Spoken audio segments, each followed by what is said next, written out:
the most advanced time-traveling aircraft in the history of the universe. This ship features a central energy core maximized for time travel. It's also equipped with several exterior cameras for multiple points of view.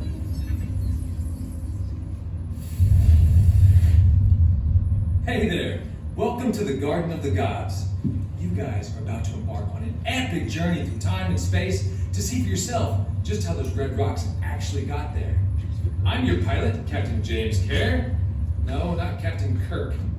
It's Kerr, K-E-R-R, Scottish, actually. But you can call me Jim. And this is the GeoTrekker, a wonder of space and time travel technology. Ready to go for a ride? Hold on. Now, to begin the story of the Red Rocks, you have to go back about 1 billion years. So here we go. Hold tight, we're gonna be moving pretty fast. See if we can get you guys a better view.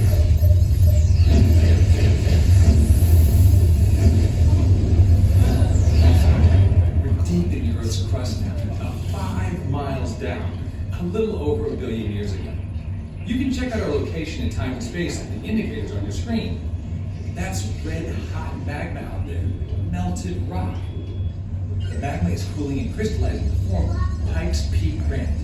The rock base that forms the core, there are many layers of rock on top, including eventually, of course, Pikes Peak, but not quite yet. Whoa. Now we're locked into the newly formed Pikes Peak granite. This granite is mostly made of 3 minerals: quartz, feldspar, and mica. The pink color comes from the feldspar and various iron minerals. Let's see if we can bust out of here by traveling forward a few 100 million years. Above us now, seas are rising and falling over millions of years, depositing relatively thin layers of limestone, sandstone, and shale on top of us. Oh. We've traveled over 500 million years. It didn't feel like it did.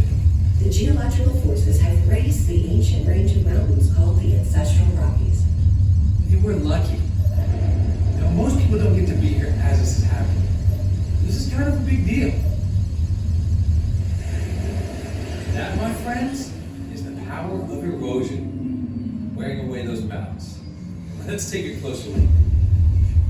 It's 300 million years ago out there.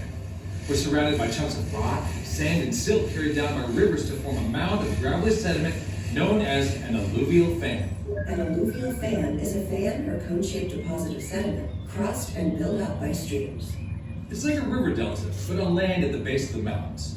Layers of sediment will pile up on top, eventually impressing these particles, which harden to form sandstone rock, now called the Mountain Formation. Remember this layer. It eventually comes to be some of the red rock formations seen today in the garden, including the Three Graces, the Siamese Twins, and Balanced Rock. But we'll get back to that later. Let's keep moving. As more sand eroded from the ancestral Rockies, the wind is carrying tons of it, and we're flying around with the sand. All that blown sand forms sand dunes, as you can see out there. And that sand, buried by even more layers, eventually formed the sandstone layer called the Lyons Formation. And today, that sandstone makes up the highest rocks in the Garden of the Gods, including the North and South Gateway rocks and the Sleeping Giant. Stay tuned to see how. The ancestral Rockies are now buried by their own eroded debris. It's about 250 million years ago, and we're in the tidal flats of a shallow sea. Those weird-looking lumps out there, those are stromatolites, a primitive life form consisting of single-cell bacteria. The ancient sea has retreated. Can you believe that? Over 100 million years just passed by. Time flies when you're having fun, huh? We're now in the Jurassic period, a peak time for dinosaurs. Hey, look right there. I spot a few below. You're seeing Stegosaurus, Allosaurus, Diplodocus, Apatosaurus, and Camarasaurus down there, as well as some pterodactyls flying in the sky. But we're not getting too close or sticking around. We're headed for the Cretaceous period. Ready? Let's go. What's that out there? Let's take a look with a 360-degree cam. Here in the Cretaceous, there's still some dinosaurs around, but now some different ones. Anyone know what that beast is? Well, of course, it's a Theophytelia cari, a species of plant-eating dinosaur unique to the Garden of the Gods. You can actually see a cast of its skull in the visitor center when we get back to the present. Might be thinking we're in the event section. That's so tasty, everybody. See you around. This part of Colorado is going to be part of a huge body of water called the Cretaceous Seaway. The Cretaceous Seaway used to split what is now North America in two. The land we're sitting on becomes a rock layer known as the Dakota Formation. In 1878, a Colorado College geologist by the name of James H. Perrin Any relation? finds a fossil skull of an undiscovered dinosaur in the sandstone of the Dakota Formation. And more than a century after that, paleontologists named and defined Theophytelia cari. 30 or so million years are blowing by just like that. Colorado spends much of its time underwater.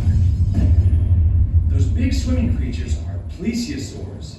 You'll also see some mosasaurs and sharks, as well as ammonites, relatives of the modern-day chambered nautilus. Volcanic ash, silt, and organic remains have settled on the seafloor. It will eventually become the rock layers, known as the Benton Group, the Niobrara Formation, and the Pure Shale. Today, the Pure Shale is over a mile thick. Not to mention, the Visitor Nature Center sits right on top of it. With a sea full of fish, we've got some big, hungry animals flying around above. And those aren't overgrown seagulls. They're pteranodons from the late Cretaceous period. Let's keep moving. Oh, stay cool. We're good. This is what we came for. It is about 60 million years ago. And we're rising upwards as plate tectonic forces raise the mountains called the Laramide Rockies, the precursors to the Rocky Mountains we know of today. These forces are also bending the fountain and lion sandstones we visited earlier from horizontal to vertical. They're on their way to becoming the red rocks in the park of today, but not quite yet.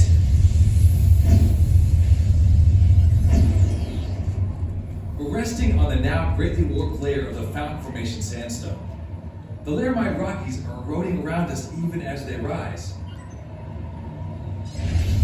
You fast forward another 20 million years or so, as wind and water remove weight, the modern Rocky Mountains are rising.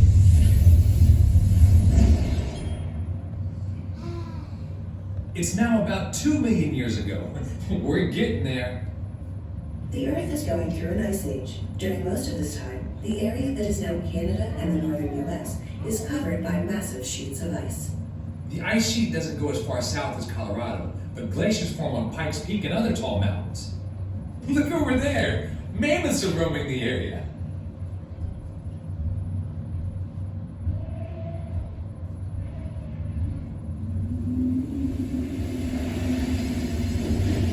For many thousands of years, wind, water, and ice continue to erode the fountain and the lion's rock layers. The stronger sandstones stand tall, the weaker mudstones become valleys, and gradually, the rocks take on the astounding form they have today. Oh, guess what? We made it back to present day. Millions of years of geological forces, along with wind, water, blowing sand, and freezing ice, shaped the rock around us into the Garden of the Gods. This formation is known as the Cathedral Spires. Want to see more of the park? Here we go. Wow, look at how the sandstone stands straight up. Those are the three graces.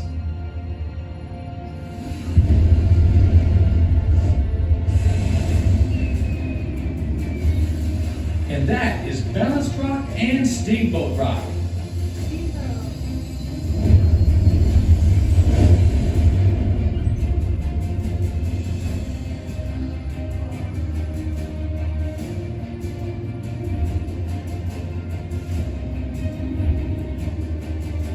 Yeah, those are known as gateway rocks.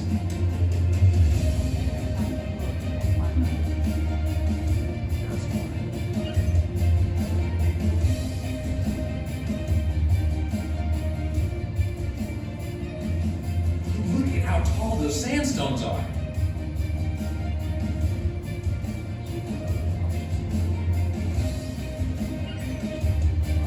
And up ahead, the North Gateway Rock and the famous Kissing Camels.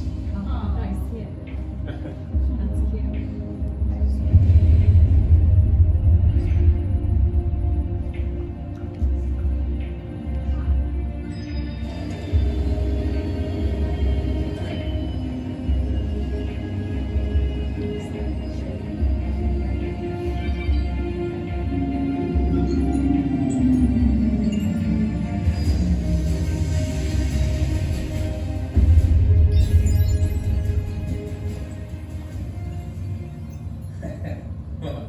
Welcome back to the Visitor Nature Center. It has been a real blast having you on board today.